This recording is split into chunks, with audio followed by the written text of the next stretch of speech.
there, Evergreen. It's so good to be with you today. Thank you for joining me as we continue our devotional series up to Easter this Sunday. You know, it's pretty incredible. We can go to Matthew, Mark, Luke, and John, the four Gospels, and we can read at any point in this week what Jesus was experiencing as he led up to his crucifixion and his resurrection.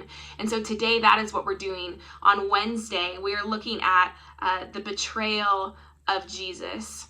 Mark chapter 14, verses 10 through 11 says, "Then Judas Iscariot, one of the 12 disciples, went to the leading priests to arrange to betray Jesus to them.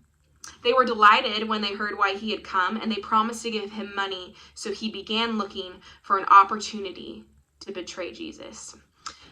What a friend, right? I think when we read this passage, it's really easy for you and me to think, what the heck? How could he? I would never do that. But the longer that I've been a Christian, the more humbled I have become. The more life I live, the more I realize how easy it is to make massive mistakes. And I begin to see myself not just as someone who has been betrayed, but as the betrayer. And I think all of us, at some point in our life, we either will be or have been not just betrayed, but the betrayer.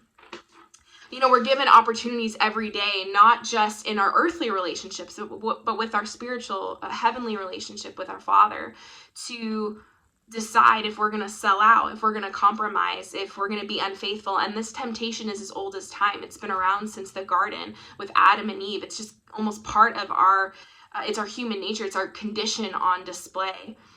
I think it's crazy that someone who literally walked and talked and ate and slept next to Jesus sells him out for 30 pieces of silver.